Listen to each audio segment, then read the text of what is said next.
اما بعد فاعوذ باللہ من الشیطان الرجیم بسم اللہ الرحمن الرحیم فآمنوا باللہ ورسولہ والنور الذی انزلنا واللہ بما تعملون خبیر یوم یجمعکم لیوم الجمع ذالک یوم التغابن ومن یؤمن باللہ ویعمل صالحا یکفر عنہ سیئاتہ وَيُدْخِلْهُ جَنَّاتٍ تَجْرِي مِن تَحْتِهَا الْأَنْهَارُ خَالِدِينَ فِيهَا أَبَدًا ذَلِكَ الْفَوْزُ الْعَظِيمُ وَالَّذِينَ كَفَرُوا وَكَذَّبُوا بِآيَاتِنَا أُولَئِكَ أَصْحَابُ النَّارِ خَالِدِينَ فِيهَا وَبِئْسَ الْمَصِيرُ صدق اللہ العظیم۔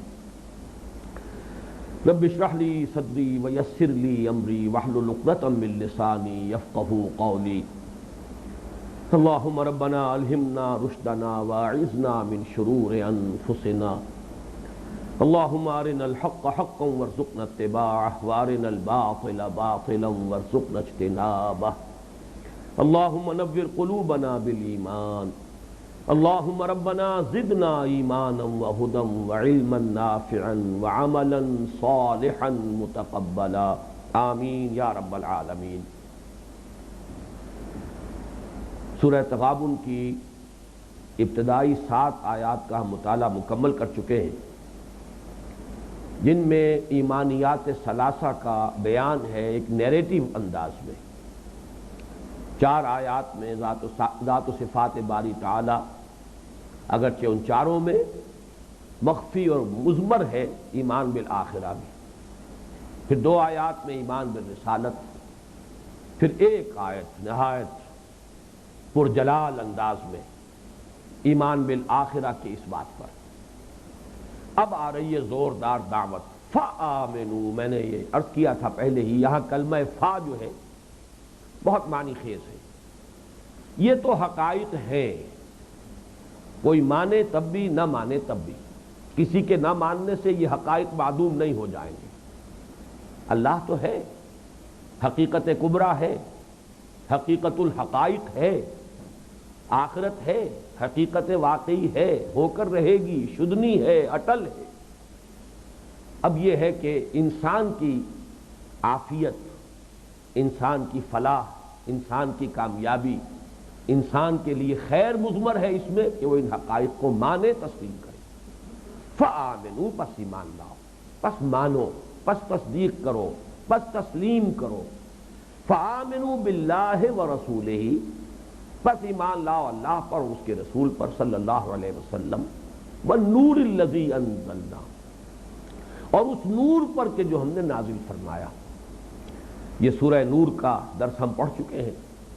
نور وحی اور نور فطرت پر مشتمل ہے، انہی دونوں کے امتزاج سے نور ایمان وجود میں آتا ہے۔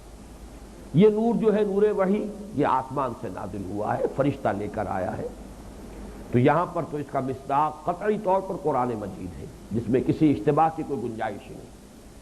اور یہ نوٹ کر لیجئے کہ در حقیقت دوسرے مقامات بھی قرآن مجید کے ایسے ہیں کہ جہاں رسالت کا تصور ان دونوں چیزوں کو جمع کر کے سامنے لایا گیا۔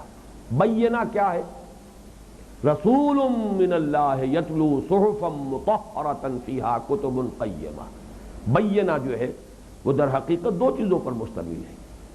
ایک ہستی جو فرستادہ ہے اللہ کی، ایلچی ہے اللہ کی طرف سے، رسول ہے، بھیجا ہوا پیغامبر ہے، جو پڑھتے ہوئے آیا ہے ایسے پاکیزہ صحیفوں کو جن میں اللہ تعالیٰ کی کتاب درج ہے، آیات درج ہے۔ اتر کر حرا سے سوئے قوم آیا اور ایک نسخہ کیمیا ساتھ لایا۔ تو رسول کی شخصیت اور اللہ جو اسے وحی عطا فرماتا ہے، دونوں مل کر در حقیقت یہ رسالت کی تکمیل ہوتی ہے۔ اس اعتبار سے یہ جیسا کہ میں نے پہلے بھی عرض کیا ہے، اس پہلی آیت میں بھی، بلکہ پوری آیت نہیں، اس کا بھی 2/3 آپ کہہ سکتے ہیں کہ وہ مشتمل ہے ایمان باللہ اور ایمان بالرسالت کی دعوت پر۔ اس لیے کہ اب آخری حصہ جو ہے اس کا، واللہ بما تعملون خبیر، اور جو کچھ تم کر رہے ہو اللہ اس سے باخبر ہے۔ اس کا تعلق پھر ہو جائے گا ایمان بالآخرہ کے ساتھ۔ اللہ باخبر ہے کس لیے؟ یہ وہی اللہ کی صفت علم. اب آپ نے نوٹ کیا کہ اللہ تعالیٰ کی صفت علم جو ہے ان آیات میں کتنے متنوع اسالیب میں، کتنے مختلف الفاظ میں، کتنے مختلف پیرایوں میں بار بار آ رہی ہے. اس لیے کہ میں نے عرض کیا تھا جو پہلی نشست تھی اس سورہ تغابن پر درس کے ضمن میں، کہ دوسرا وسوسہ جو انسان کو لاحق ہوتا ہے، پہلا وسوسہ جو ہے وہ تو گویا کہ ایک مرتبہ ہوا جب آپ نے مان لیا، اس کا ازالہ ہو گیا. کیسے پیدا کیے جائیں گے دوبارہ؟ اللہ تعالیٰ ہر شے پر قادر ہے، وہ اعلیٰ کل شیء قدیر. اس وسوسے کا ازالہ ہو گیا، مان لیا آپ نے بعث بعد الموت کو، تصدیق کی آپ نے بعث بعد الموت کی. لیکن ہر لمحے جو وسوسہ شیطان ڈالتا ہے وہ یہ ہے، ان چیزوں کا کہاں علم ہوگا اللہ کو، کہاں یہ چھوٹی چھوٹی چیزیں، یہ بڑی مائنر ڈیٹیلز، ان کا کہاں کہیں کوئی ریکارڈ ہوگا، کہاں اللہ تعالیٰ کے علم میں یہ تمام باتیں ہوں گی. اس کا استحضار رکھنا واقعتاً آسان نہیں. یہی وجہ ہے کہ اللہ تعالیٰ کی صفت علم پر واللہ بما تعملون بصیر یعلم ما فی السماوات والارض ویعلم ما تسرون وما تعلنون واللہ علیم بذات الصدور واللہ خبیر بما تعملون واللہ بما تعملون خبیر. مختلف پیرایوں میں اللہ تعالیٰ کی صفت علم کو ایمفیسائز کیا جا رہا ہے. مستحضر رہے کہ ہم اس کی نگاہ میں ہیں، وہ ہمیں دیکھ رہا ہے. ہوا معکم اینما کنتم واللہ بما تعملون بصیر. وہ تو تمہارے ساتھ موجود ہوتا ہے ہر جگہ، جہاں کہیں بھی تم ہو. جب وہ ہر جگہ ہر آن تمہارے ساتھ ہے تو گویا کہ تمہارے ہر عمل، ہر فعل، ہر حرکت کا گویا کہ الفاظ اگرچہ اللہ کے لیے مناسب نہیں ہے کہ چشمدید گواہ ہے. جب تمہارے ساتھ ہے، موجود ہے تمہارے ساتھ، ہوا معکم اینما کنتم، تو واللہ بما تعملون خبیر. البتہ اس میں ایک نکتہ نوٹ کیجئے، پہلے آیا بصیر آیت نمبر 2 میں، یہاں آیا خبیر، یہ ہے آیت نمبر 8. بعین ہی یہی معاملہ سورہ حدید میں بھی ہے. وہاں آیت نمبر 4 ختم ہوتی ہے واللہ بما تعملون بصیر، پھر آیت نمبر 10 ختم ہوتی ہے واللہ بما تعملون خبیر. دونوں جگہوں پر اسی ترتیب کا ہونا یہ یقیناً کسی حقیقت پر مبنی ہے، کوئی نہ کوئی سبب ہے. ایسے ہی نہیں، اگر تو ایسا ہوتا کہیں کوئی ترتیب ہو کہیں کوئی ترتیب ہو تو یہ گمان ہو سکتا تھا کہ اس ترتیب میں کوئی خاص نقطہ مثمر نہیں ہے. لیکن میں نے جب غور کیا تو نقطہ سامنے آیا. ہم عام طور پر یہ سمجھتے ہیں کہ انسان دیکھتا ہے تو گویا کہ یہ زیادہ یقینی علم ہے جو اسے حاصل ہو رہا ہے. خبر کا لفظ ہمارے لیے ہے در حقیقت سماعت کے معنی میں. یہ خبر ملی ہے، یہ شنید ہے، حالانکہ حقیقت جو ہے اس کے برعکس ہے. ہمارا جو بصارت کا عمل ہے اگر اس کا تجزیہ کریں گے تو ہماری یہ آنکھیں در حقیقت کیمرے ہیں دو. یہ کیمرے جو بھی اس کے جو سینسٹیو پردہ ہے ریٹینا اس پر جو عکس بن رہا ہے، یہ پھر جاتا ہے ذہن میں، ٹرانسمٹ ہو رہا ہے برین میں، وہاں انٹرپریٹ ہو رہا ہے. یوں سمجھیے کہ اصل ہماری ہستی جو ہے وہ تو گویا کہ اس کے مانند ہے جیسے آپ کسی بند کمرے میں بیٹھے ہوں، آپ کا خارج کی دنیا سے بالکل کوئی تعلق نہیں، ایئر ٹائٹ روم ہے آپ کا، لیکن کمپیوٹرز لگے ہوئے ہیں، ٹی ویز لگے ہوئے ہیں، آپ پوری دنیا کو دیکھ رہے ہیں لیکن براہ راست نہیں دیکھ رہے. آپ کی آنکھ براہ راست ان چیزوں کا مشاہدہ نہیں کر رہی، بلکہ یہ جو ٹی وی کی اسکرین ہے اس کے حوالے سے دیکھ رہے ہیں یا کمپیوٹرز کے اوپر دیکھ رہے ہیں. یہ ساری معلومات آپ کو حاصل ہو رہی، آپ تو بند کمرے میں. اسی طرح ہماری اصل انا، ہماری اصل باطنی شخصیت وہ تو کہیں اندر ہے. یہ آنکھیں تو در حقیقت اینٹیناز کے مانند ہے، یا یوں سمجھیے کہ یہ کان جو ہے یہ رڈارز کے مانند ہیں جو لگے ہوئے ہیں جہاز کے دونوں سروں کے اوپر. اس کو پھر ری انٹرپریٹ کر کے اور اس سے جو انفر کیا جا رہا ہے وہ کوئی کنٹرول روم ہے یہ برین میں، وہاں پر سارا معاملہ جو ہے انٹرپریٹ ہو کر اس سے پھر استدلال ہو رہا ہے. وہاں جو بات پہنچ گئی وہ خبر ہے، ورنہ بصر ہے، سماع ہے، یہ سب در حقیقت سینس ڈیٹا ہے.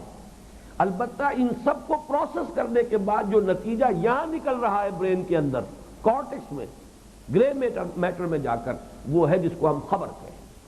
اب معلوم ہوا کہ یہ ہوا ہے ان ذرائع سے، آنکھ نے دیکھا ہے، کان نے سنا ہے، اور اس برین کمپیوٹر نے کو ریلیٹ کیا ہے. اب جو اسے اس کا اصل فائدہ اسے حاصل ہوا ہے وہ ہے در حقیقت خبر.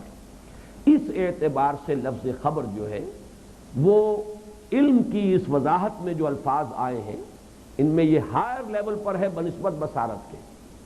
یہی وجہ ہے کہ یہ تدریجی ارتقاء ہے، در حقیقت سعودی ترتیب ہے، سعودی سواد والا سعود، چڑھنے والی، سعورہقہ سعودا، یہ سین والا سعودی عرب والا معاملہ نہیں ہے، سعودی ترتیب، یعنی اس میں تدریجاً اوپر کی طرف ہے کہ بصارت سے بلند تر ہے یہ اللہ تعالیٰ کا خبیر ہونا.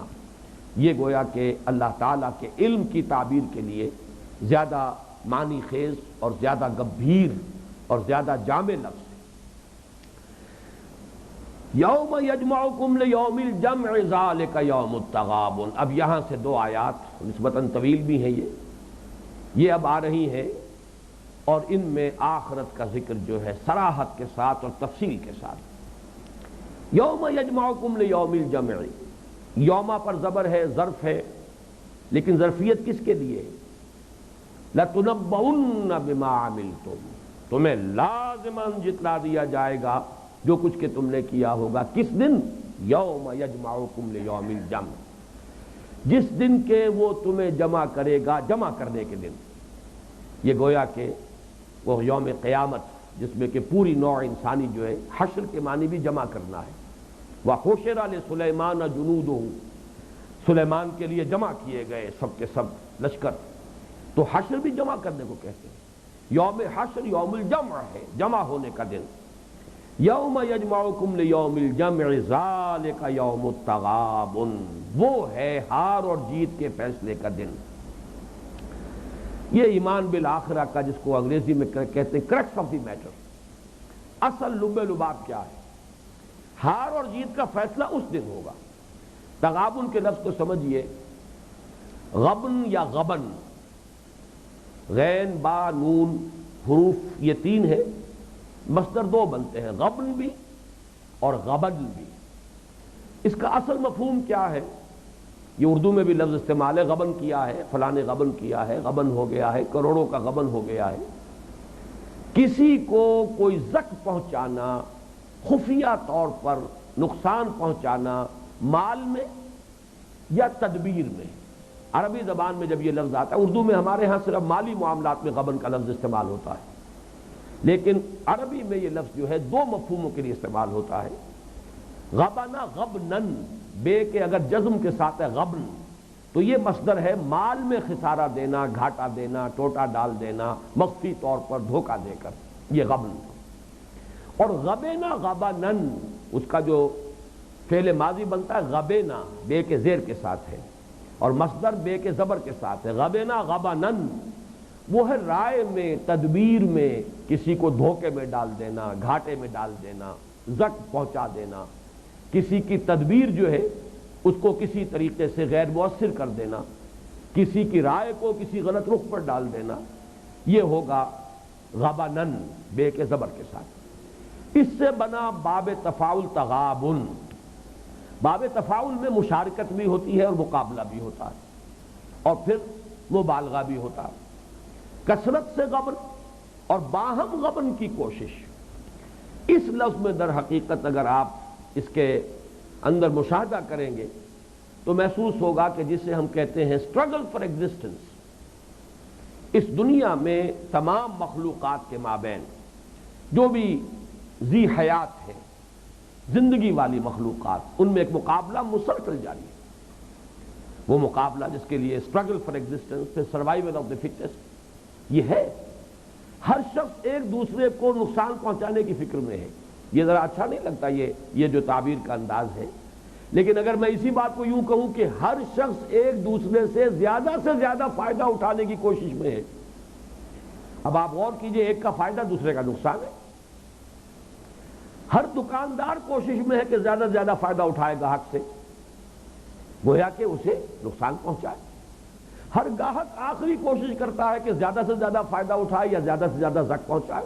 بلکہ ہر گاہک کی کوشش تو یہ ہوتی ہے کہ میں اس دکاندار کو اس کی قیمتیں خرید بھی نہ دوں، میں کسی طریقے سے کم قیمت پر یہ شے اس سے حاصل کروں.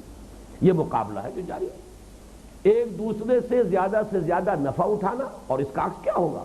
گویا کہ ایک دوسرے کو زیادہ سے زیادہ زخم پہنچانا، نقصان پہنچانا۔ یہ معاملہ جو ہے دنیا میں مسلسل ہے، تمام ذی حیات جتنی مخلوقات ہیں ان کے درمیان چل رہا ہے۔ اسی کو سورہ صاد میں حضرت داؤد علیہ السلام کا ایک قول جو وہاں آیا ہے، وَإِنَّ كَثِيرًا مِّنَ الْخُلَطَاءِ لَيَبْغِي بَعْضُهُمْ عَلَىٰ بَعْضٍ۔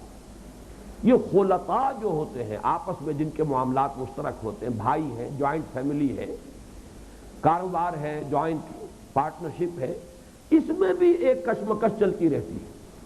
چاہے مہذب لوگ ہیں تو ان کی گفتگو بڑی میٹھی ہوگی، بڑے آپس میں رکھ رکھاؤ سے، آداب سے، بڑے ہی ویل مینرڈ، ویل بیہیوڈ انداز میں گفتگو ہوگی، لیکن یہ کہ ہر شخص ہر وقت داؤ پر ہوتا ہے، جس سے جو فائدہ اٹھا سکے، جس سے جو بھی منفعت حاصل کر سکے۔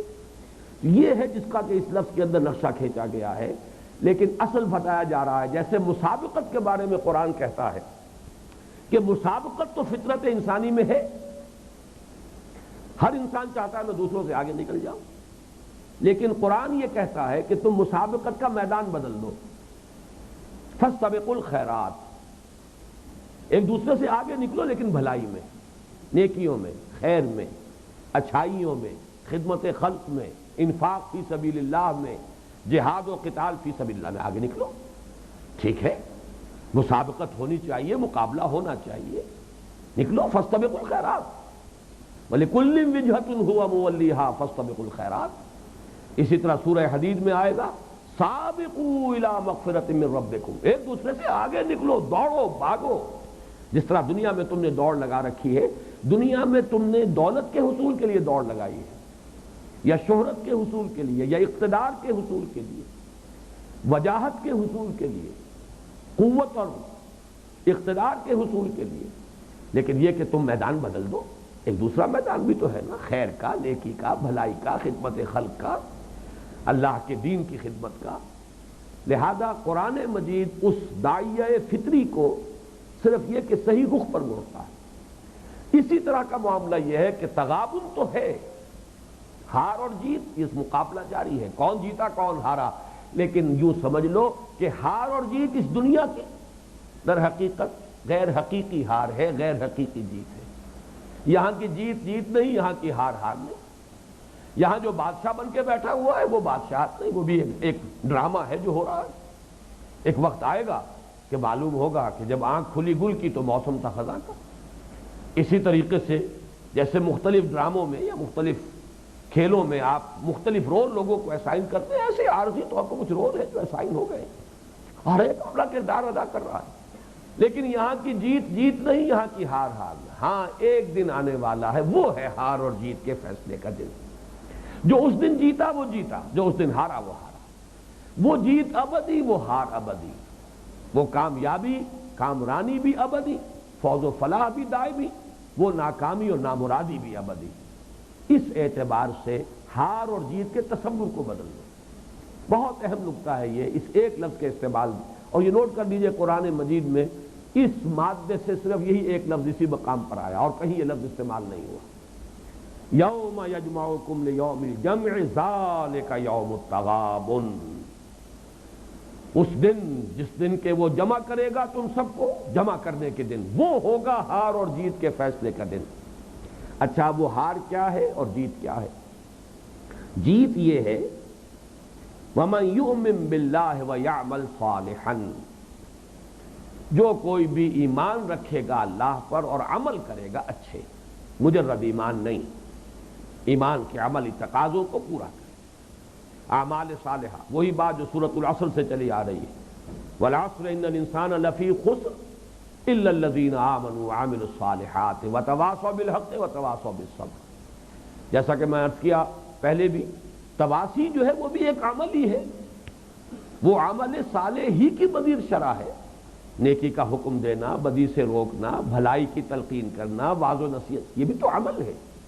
تو معلوم ہوا کہ اکثر و بیشتر جگہوں پر تو ایمان کے ساتھ صرف ایک لفظ عمل کا آتا ہے، الذین آمنوا وعملوا الصالحات، لیکن وہاں ذرا ایمان کے ساتھ عمل صالح کے یہ جو ذرا مضمرات ہیں، چھپے ہوئے پہلو دو، ان کو بھی نمایاں کر دیا گیا، تواصی بالحق اور تواصی بالصبر۔ وَمَن يُؤْمِن بِاللَّهِ وَيَعْمَلْ صَالِحًا، تو جو کوئی بھی ایمان رکھے گا اللہ پر اور عمل کرے گا نیک. اب یہاں نوٹ کیجئے صرف یؤمن باللہ آیا ہے، دعوت دی گئی تھی آمنوا باللہ ورسولہ والنور الذی انزلنا واللہ بما تعملون خبیر. لیکن جیسا کہ میں نے عرض کیا تھا، آج بھی تفصیل سے عرض کر چکا ہوں کہ ایمان حقیقت کے اعتبار سے، نظری اعتبار سے، اصولی اعتبار سے، علمی اعتبار سے وہ ایمان باللہ ہے. ایمان بالآخرہ بھی اسی کی ایک فرع ہے، اسی کی ایک کرولری ہے. ایمان بالرسالت بھی اسی کی ایک فرع ہے، ایکسٹینشن ہے، توسیع ہے، کرولری ہے. وَمَن يُؤْمِن بِاللَّهِ وَيَعْمَلْ صَالِحًا يُكَفِّرْ عَنْهُ سَيِّئَاتِهِ وَيُدْخِلْهُ جَنَّاتٍ تَجْرِي مِن تَحْتِهَا الْأَنْهَارُ خَالِدِينَ فِيهَا أَبَدًا، وہ دور کر دے گا ان سے اس کی برائیوں کو اور داخل کرے گا اسے ان باغات میں جن کے نیچے نہریں بہتی ہوں گی، جس میں کہ وہ رہیں گے پھر ہمیشہ ہمیش ہمیشہ ہمیش. یہ الفاظ سورہ آل عمران میں آ چکے ہیں. تکفیر سیئات، کفر کے معنی چھپا دینا، دبا دینا، یعنی یہ کہ برائیاں جو ہیں نامہ اعمال سے ان دھبوں کو دھو ڈالنا، دامن کردار سے ان دھبوں کو دھو دینا، دونوں مفہوم ہے اس کے. کفر عنا سیئاتنا وتوفنا مع الابرار، یہ آ چکا. اے اللہ ہم سے ہماری برائیوں کو دور فرما دے، ہمارے نام اعمال کے جو دھبے ہیں، جو سیاہی ہے، اسے بھی دھو دے اپنے فضل و کرم سے، اپنے رحم سے. اور ہمارے دامن کردار پر اگر کوئی داغ ہے اب تک کی اپنی غفلت کی وجہ سے، کوئی بری عادات میں ہم نے اپنے آپ کو مبتلا اور ملوث کیا ہوا ہے، تو اے اللہ ان سے بھی ہمیں پاک کر دے. تو یہاں فرمایا یکفر عنہ سیئاتہ، اللہ دور کر دے گا اس سے اس کی برائیوں کو. وَيُدْخِلْهُ جَنَّاتٍ تَجْرِي مِن تَحْتِهَا الْأَنْهَارُ، اور داخل کرے گا اسے ان باغات میں جن کے نیچے یا جن کے دامن میں ندیاں بہتی ہوں گی. با محاورہ ترجمہ مجھے یہ بہتر معلوم ہوتا ہے. خالدین فیہا ابدا، رہیں گے وہ اس میں ہمیشہ ہمیشہ. یہاں ذرا نوٹ کیجئے کہ خلود کے معنی بھی ہمیشہ کے ہیں. خالدین ہمیشہ رہنے والے، لیکن یہ کہ در حقیقت ہمیشہ کا کوئی تصور ہمارا ذہن کر نہیں سکتا. جیسا کہ بارہا میں نے عرض کیا، ہمارا ذہن محدود، ہمارے تصورات محدود، اس لیے کہ وہ سب کے سب ہمارے مشاہدات پر مبنی ہے. جو کچھ ہم نے دیکھا ہے، جو کچھ ہم نے سنا ہے، جو سینس ڈیٹا ہم کلیکٹ کرتے ہیں اپنے جو بھی حواس ظاہری ہیں ان کے ذریعے، انہی پر سارے تصورات کو بلڈ کرتے ہیں. انہی کی بنیاد پر ساری عبارات ہمارے تخیلات کی بھی چلے گی اور تصورات کی بھی بنے گی. وہ چونکہ سینس ڈیٹا محدود ہے لہذا سارا ہمارا تصور تخیل یہ بھی محدود ہے. ابدیت اس میں کیسے آئے؟ ایک فائنائٹ ہستی جو ہے انفائنائٹ کا تصور نہیں کر سکتی. یہی وجہ ہے کہ قرآن مجید اس کو اب ہیمر کرتا ہے. خالدین فیہا ابدا، ابد کے لفظ کا اضافہ کیا ہے تاکہ کسی طریقے سے اس کا ایک تصور تمہارے ذہن کے اندر اس کا جو نقش قائم ہو جائے. ہمیشہ ہمیش ہمیشہ ہمیش. اب ہم سوائے اس کے اور کچھ نہیں کر سکتے کہ اس کی تکرار کریں، اعادہ کریں، اس سے شاید اس کا جو تصور ہے یا تاثر جو مطلوب ہے وہ کسی درجے میں ہمیں حاصل ہو جائے. خالدین فیہا ابدا ذالک الفوز العظیم، یہ ہے بہت بڑی کامیابی. اس کے اندر خود بخود ایک بات مضمر ہے، جو اس کامیابی سے دو چار ہو گیا، واقعہ یہ ہے کہ چاہے دنیا میں اسے فاتح آئے ہو، چاہے دنیا میں گمنامی کی زندگی بسر کی ہو، کوئی اسے جانتا تک نہ ہو، چاہے دنیا میں ایک کٹیا ہی میسر رہی ہو، کوئی گھاس پھوس کی جھوپڑی ہی میں زندگی گزاری ہو، لیکن یہ اگر وہاں کامیاب ہو گیا، ذالک الفوز العظیم، یہ بہت بڑی کامیابی، اصل کامیابی ہے. یہ سارے مضامین سورۃ العصر میں بھی بیان ہو چکے ہیں کہ در حقیقت اصل تو لب لباب یہی ہے کہ ہمارے ذہن میں یہ بات بیٹھ جائے کہ اگر وہاں کامیاب ہو گئے، اور وہاں کی کامیابی کی چار شرائط ہیں: ایمان، عمل صالح، تواصی بالحق، تواصی بالصبر. وہاں کا اگر یہ چاروں چیزیں ہیں انسان کامیاب ہے. چاہے یہاں فاقے آ رہے ہوں، چاہے یہاں کوئی جانتا نہ ہو. جیسے کہ حضور کی وہ حدیث جو میں نے بہت مرتبہ سنائی ہے، یاد رکھنے کے قابل ہے کہ کچھ ایسے لوگ بھی ہوتے ہیں کہ جو کہیں کسی محفل میں بار نہ پا سکیں، کہیں سفارش کرنا چاہیں تو ان کی کوئی بات نہ سن کر دے، کہیں رشتہ کرنا چاہے تو کوئی ان سے رشتہ کرنا قبول نہ کرے، لیکن اللہ کے ہاں ان کا یہ مقام و مرتبہ ہوتا ہے کہ اگر بھولے سے کسی بات پر قسم کھا بیٹھیں تو اللہ ان کی قسم کی لاج رکھتا ہے۔ یہ ہے ڈفرنس ویلیو کا، قدر و قیمت کا۔ تو اگر تو یہ ہے معاملہ تو پھر کامیابی ہے۔ اور اس کے برعکس والذین کفروا وکذبوا بآیاتنا، اور وہ لوگ کہ جنہوں نے دبایا اور جھٹلایا۔ میں نے یہاں کفر کا ترجمہ جو ہے انکار نہیں کیا، آپ نوٹ کیجئے جان بوجھ کر۔ کفر کا اصل مفہوم کیا ہے؟ ابھی ہم نے لفظ پڑھا یکفر عنہ سیئاتہ، دور کر دے گا اس سے اس کی برائی کو۔ کفر پر ہم بحث کر چکے ہیں تیسرے درس میں، سورہ لقمان کے دوسرے رکوع کے ضمن میں۔ شکر کے مقابلے میں کفر، کفران نعمت، ناشکرا پن کفر ہے۔ اصل اس کی لغوی بنیاد کیا ہے کہ کفر کہتے ہیں کسی چیز کو دبا دینے کو، چھپا دینے کو۔ اسی لیے کاشتکار کو کہا جاتا ہے کافر یا کفار، وہ بیج کو زمین میں چھپاتے ہیں، دفن کرتے ہیں۔ گٹھلی زمین میں دفن کریں گے تو آم کا پودا جو ہے وہ وجود میں آئے گا۔ تو چھپانا، دبا دینا۔ شکر یہ ہے کہ انسان کے اندر اگر کسی نے اس کے ساتھ کوئی بھلائی کی ہے، احسان کیا ہے، تو فطرت کے اندر سے ایک چشمہ ابلتا ہے، ایک رد عمل ہے، احسان مندی کے جذبات کا چشمہ، آپ اسے دبا رہے ہیں۔ یہ دبا دینا کفر ہے، یہ کفران نعمت ہے۔ اسی طرح ایمان جس شے کا نام ہے، اس کی تائید اندر سے ابھرتی ہے۔ انسان کی فطرت میں سے اس کی شہادت جو ہے وہ اجاگر ہو کر آتی ہے، ابھر کر سامنے آنا چاہتی ہے، لیکن ایک شخص دباتا ہے اس کو۔ کوئی مصلحت ہے، کوئی اپنی چودراہٹ کی فکر ہے، جیسا کہ میں عرض کر چکا ہوں کل کہ در حقیقت نبوت کے باب میں اور رسالت کے باب میں جو سب سے زیادہ بڑی ٹھوکر جو انسان نے کھائی وہ یہ کہ سرداروں نے، چودھریوں نے اپنی سیادت اور قیادت اور چودراہٹ کی حفاظت کے لیے لوگوں کو ورغلایا۔ یہ تمہاری طرح کے انسان ہیں۔ تو انسان اپنی سیادت کے تحفظ کے لیے، اپنے مفادات کے لیے، یا جیسے سورہ قیامہ میں آئے گا بل یرید الانسان لیفجر امامہ، انسان چاہتا ہے، فسق و فجور کی زندگی کا اتنا عادی اور خوگر ہو گیا ہے کہ اب چھٹتی نہیں ہے منہ سے یہ کافر لگی ہوئی، ان عادتوں کو چھوڑنے کے لیے تیار نہیں، حرام خوری ترک کرنے پر آمادہ نہیں، لہذا چھپا رہا ہے، دبا رہا ہے، حالانکہ اندر سے، فطرت کے اندر سے گواہی ابھر رہی ہے۔ جیسے کہ آیا ہے وَجَحَدُوا بِهَا وَاسْتَيْقَنَتْهَا أَنفُسُهُمْ، انہوں نے انکار تو کیا لیکن ان کے دل، ان کے نفس جو ہے اس پر یقین کر رہے تھے کہ بات ٹھیک ہے، مانو، لیکن ایک انسان دبا رہا۔ یہ ہے کفر۔ تکذیب ہے جھٹلانا، یہ اس کا اگلا مرحلہ ہے۔ یہ جرم بالائے جرم ہے۔ ایک جرم تو یہ ہے کہ فطرت میں سے گواہی ابری کے بعد ٹھیک کہہ رہے ہیں یہ واقعتاً اللہ ایک ہی ہے، اس کے ساتھ کوئی ساجی نہیں، کوئی شریک نہیں، واقعی ان کا دعویٰ درست ہے، یہ الصادق ہے، الامین ہے، جو بات یہ پیش کر رہے ہیں وہ بھی میری فطرت سے مطابقت رکھتی ہے، بات صحیح ہے، لیکن نہیں، آدمی نے دبایا۔ ابو جہل کو اپنی سیادت کی فکر ہے، ابو لہب کو اپنے سرمایہ کی فکر ہے، اس فکر کی وجہ سے دبایا۔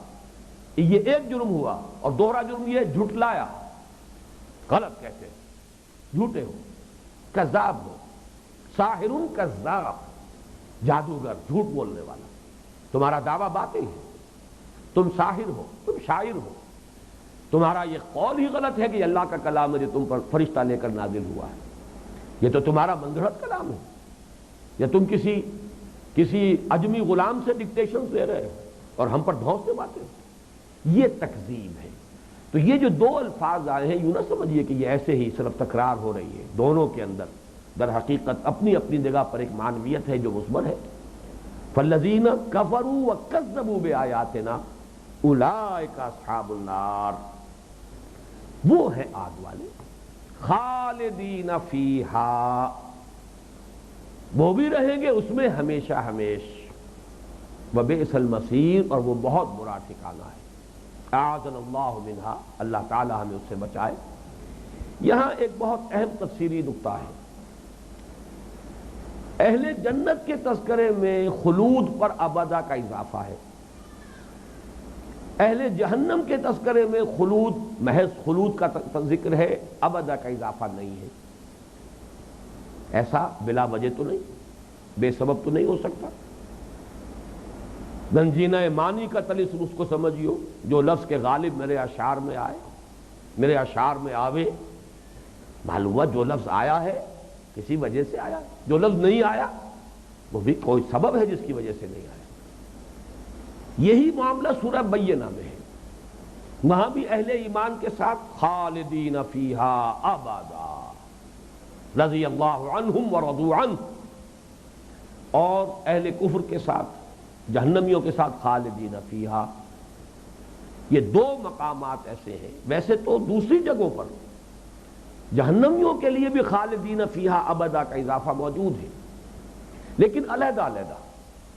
یہ دو مقامات ایسے ہیں جنہیں آپ کہتے ہیں سائملٹینیس کنٹراسٹ، بیک وقت تقابل ہو رہا ہے، فوری تقابل ہے کہ اہل جنت کے ساتھ خالدین فیہا ابدا، اہل جہنم کے ساتھ خالدین فیہا۔ اس کی بنا پر امت میں دو اکابر، دو عظیم شخصیتیں ہیں جو باقی ہر اعتبار سے ایک دوسرے کی ضد ہیں۔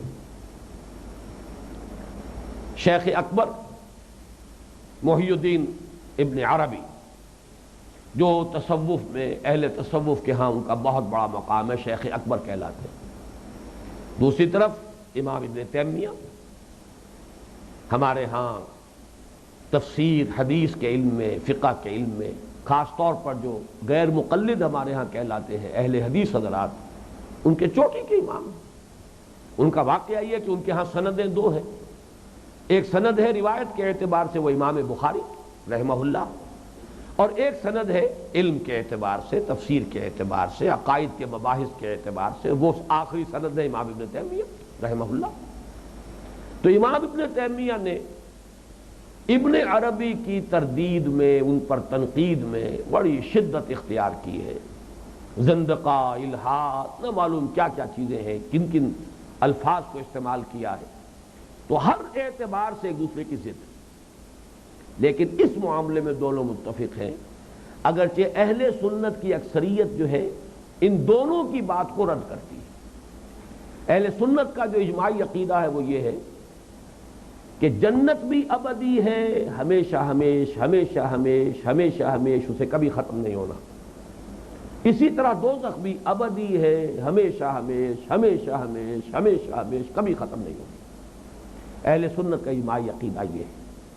البتہ اس سے ذرا ہٹ کر شیخ ابن عربی اور امام ابن تیمیہ رحمہم اللہ دونوں کی رائے یہ ہے کہ جنت ابدی ہے، دوزخ ابدی نہیں۔ عقل و منطق اس رائے کے حق میں ہے، اس لیے کہ قرآن اور حدیث نے ایک اصول کو بہت نمایاں طور پر واضح کیا ہے، اور وہ یہ ہے کہ جرم اور گناہ کی سزا اتنی ہی ملے گی جتنا وہ جرم اور گناہ ہے، جبکہ نیکی کی جزا 10 گنا، 70 گنا، 1000 گنا، جتنا چاہے اللہ دے، جتنا اضافہ فرمائے، جو ہم پچھلے درس میں پڑھ چکے ہیں سورہ نور میں، کہ ایک تو اللہ تعالیٰ انہیں لِيَجْزِيَهُمُ اللَّهُ أَحْسَنَ مَا عَمِلُوا، یہ تو ہوگا ان کی جزا کا معاملہ، اجر کا معاملہ، وہ تو حساب کتاب سے ہوگا۔ وَيَزِيدَهُم مِّن فَضْلِهِ وَاللَّهُ يَرْزُقُ مَن يَشَاءُ بِغَيْرِ حساب، اور مزید دے گا اپنے فضل سے، اور اللہ تعالیٰ جس کو چاہتا ہے دیتا ہے بلا حد و حساب، بلا نہایت۔ تو معلوم ہوا کہ سزا کا جہاں تک تعلق ہے، جرم کی سزا، گناہ کی سزا، گناہ کا عذاب، یہ بہرحال حساب کتاب کے ساتھ ہونا ہے، جبکہ نیکی کی جزا، نیکی کا بدلہ، وہ بے حد و نہایت ہو سکتا، بلکہ ہوگا۔ اس اعتبار سے غور کیجئے کہ انسان اپنی محدود زندگی میں اگر اس کا ایک ایک لحظہ، ایک ایک لمحہ بھی گناہ میں بسر کرے تب بھی محدود ہے، غیر محدود تو نہیں ہے۔ اس کی جزا کو، منطق کا تقاضا تو یہی ہے کہ بہرحال محدود ہونا چاہیے، کتنا ہی طویل ہو۔ فرض کیجئے ہم یہ حساب لگاتے ہیں کہ آدم کے بیٹے نے جو جرم کیا، کیونکہ سورہ مائدہ میں اس کا تذکرہ ہے، پہلا قتل کیا قابیل نے حابیل کا، اور یہ جرم اب جب جہاں بھی قتل ہو رہا ہے نسل آدم میں، اس قابیل کو حصے میں بھی اس گناہ کا اندراج ہوتا جا رہا ہے، اس لیے کہ وہ ہے پہلا جرم کرنے والا۔ آپ کوئی نیکی کرتے ہیں، وہ نیکی کے اثرات جہاں تک جائیں گے آپ کے حساب میں درج ہوتے رہیں گے، آپ کے انتقال کے بعد آپ کا یہ کھاتا جو ہے، یہ آپ کا جو خیر کا سلسلہ ہے، صدقہ جاریہ، کھلا رہے گا کھاتا۔ اسی طریقے سے آپ برا کام کرتے ہیں اب یہ برائی آپ کو دیکھ کر جس نے کی، آپ کی نسل میں، آپ کے اور جاننے والوں میں، جہاں جہاں یہ پھیلے گی اس سے آپ کے حساب میں بھی اندراج ہوتا رہے گا اس کے گناہ کا۔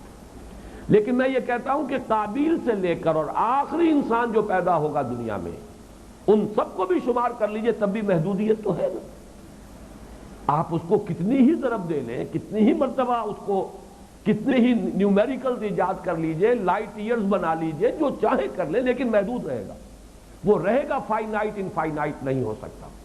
اس اعتبار سے عقل کا، منطق کا تقاضا وہی ہے کہ جو ابن تیمیہ کہہ رہے رحمہ اللہ، اور وہ بہت بڑے منطقی تھے، اتنے بڑے منطقی کہ انہوں نے مشائین کی منطق کے ٹکڑے اڑا دیے، دھجیاں بکھیر کے رکھ دی، رد کیا۔ الرد علی المنطقیین ان کی مارکۃ الآراء کتاب ہے، ارسطو کی منطق جو ہے اس کے بخیے اجڑ کر رکھ دی، بہت بڑے منطقی۔ تو اب ظاہر بات ہے کہ جو منطقی ہوگا کہیں نہ کہیں منطق کے وار سے خود بھی تو گھائل ہوگا آخر۔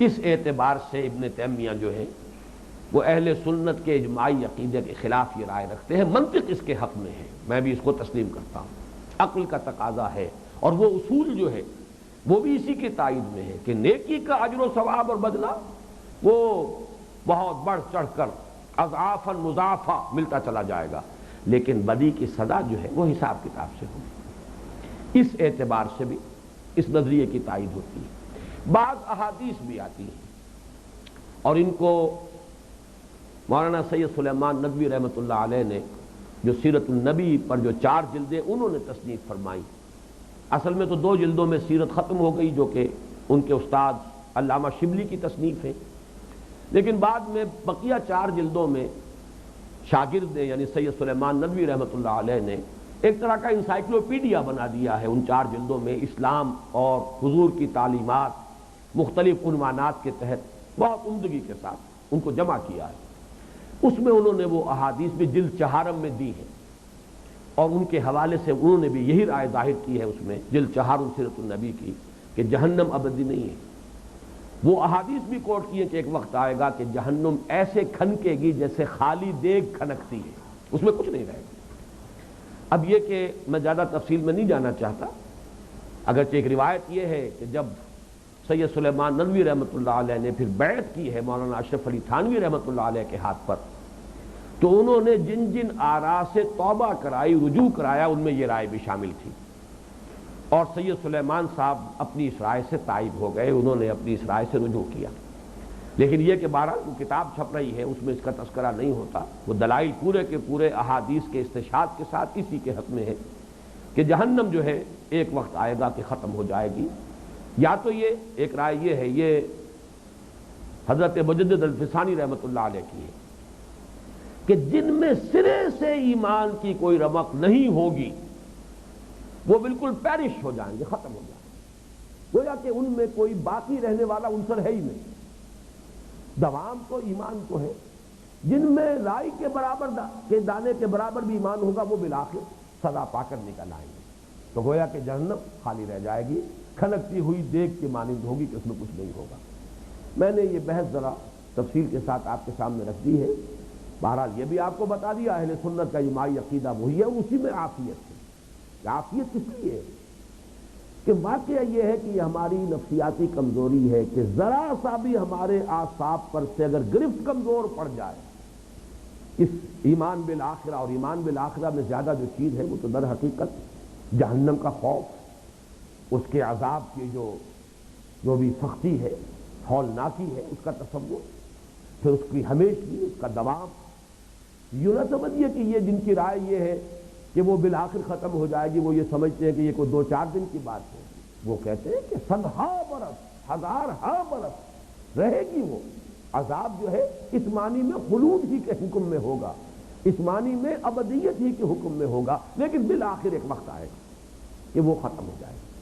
لیکن جیسا کہ میں نے عرض کیا، ہماری جو کمزوری ہے اس کی بنا پر ذرا سا بھی یہ اس تصور میں اگر ڈھیل ہو جائے تو اعصاب کے اوپر سے گرفت جو ہے ایمان بالآخرہ کی، اس کے کمزور پڑنے کا اندیشہ ہے۔ اس بنا پر عافیت تو اسی رائے میں ہے، لیکن میں نے چاہا کہ آپ کو یہ 2 جو بہرحال بہت بڑی شخصیت ہے، اس میں کوئی شک نہیں، اہل تصوف میں چھوٹی سی شخصیت ہے شیخ اکبر کی، محی الدین ابن عربی، اور واقعہ یہ ہے کہ قرآن و سنت کے علم میں بڑی چوٹی کی شخصیت ہے ابن تیمیہ کی رحمہ اللہ، اس میں کوئی شک نہیں، اور دونوں ایک دوسرے کی باقی ہر اعتبار سے ضد، لیکن اس معاملے میں دونوں کی رائے متفق گردید رائے بو علی بارائے من، یہاں ان کی رائے میں اتفاق ہے۔ اب صرف جو چند منٹ ہمارے پاس باقی رہ گئے اس میں دوسرے رکوع کے مضامین کی ترتیب صرف آپ کو میں بتا دیتا ہوں، اب باقی تو ظاہر بات ہے کہ وہ دوسرا رکوع جو ہے وہ ہم اب اگلی نشست میں شروع کریں گے۔ اس حد تک تو پہلے ہی بتا چکا ہوں کہ اب 8 آیتوں پر مشتمل ہے دوسرا رکوع۔ 5 آیتوں میں ایمان کے ثمرات، ایمان کے نتائج، ایمان کے مضمرات کو کھول کر بیان کیا گیا۔ اگر ایمان حقیقی ہے تو اس کے کیا نتائج نکلیں، اور ایک عجیب حسن ترتیب ہے۔ واقعہ یہ کہ اس اعتبار سے میں نے جب بھی غور کیا، ان 5 آیتوں میں قرآن مجید کے اعجاز بیان کے بڑے بڑے شواہد ہیں جو نظر آتے ہیں، بڑی بڑی گواہیاں۔ ان میں سے مثلا ایک حسن ترتیب ہے کہ یہاں 5 آیتیں اس انداز میں آئی ہیں کہ پہلے آپ ویژولائز کیجئے، تصور کیجئے ایک فرد کا، ایک انسان، اس کی شخصیت کے 2 رخ ہیں۔ ایک رخ یہ ہے کہ کچھ حالات، واقعات اس پر اثر انداز ہوتے ہیں، کچھ کیفیات وارد ہو رہی ہیں، کوئی تکلیف آ گئی، کوئی مصیبت آ گئی، کوئی بیماری آ گئی، یا کوئی راحت کی بات آ گئی، کوئی خوشگوار واقعہ پیش آ گیا، یہ چیزیں ہم پر وارد ہوتی ہیں۔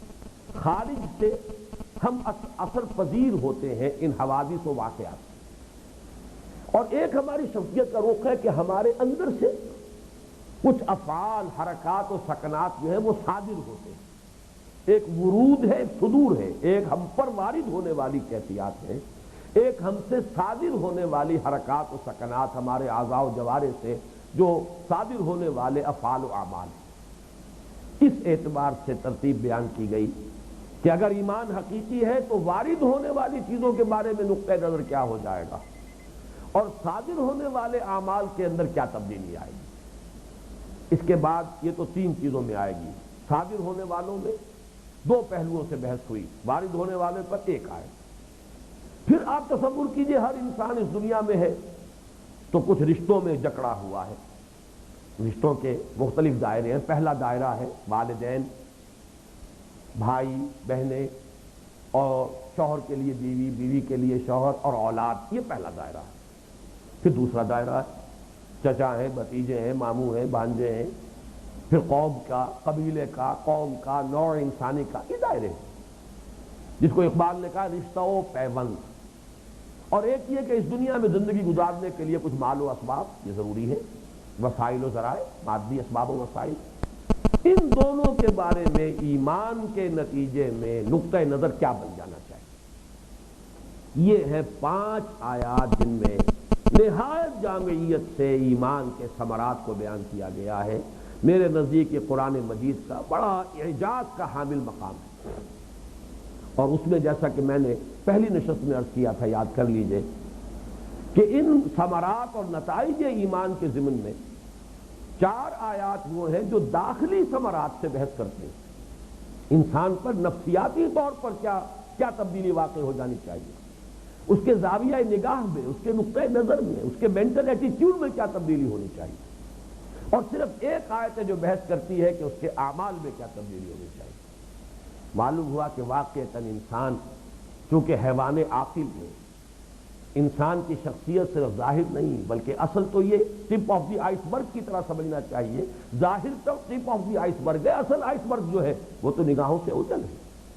وہ باطنی تبدیلی اگر ہوتی ہے تو اصل تبدیلی ہے۔ تو اس سورہ مبارکہ میں ہم دیکھیں گے کہ اس 5 آیات میں سے 4 میں وہ داخلی کیفیات میں جو انقلاب آنا چاہیے ایمان کے نتیجے میں اس کا بیان ہے، اور صرف 1 آیت میں خارجی ظاہری اعتبار سے، عملی اعتبار سے جو اس کا نتیجہ برآمد ہونا چاہیے اس کا بیان ہے۔ اللہ تعالی ہمیں ان جملہ ثمرات ایمانی سے زیادہ سے زیادہ حصہ وافر عطا فرمائے، بہرہ ور فرمائے۔ بارک اللہ لی و لکم فی القرآن العظیم و نفعنی و ایاکم بالآیات والذکر الحکیم۔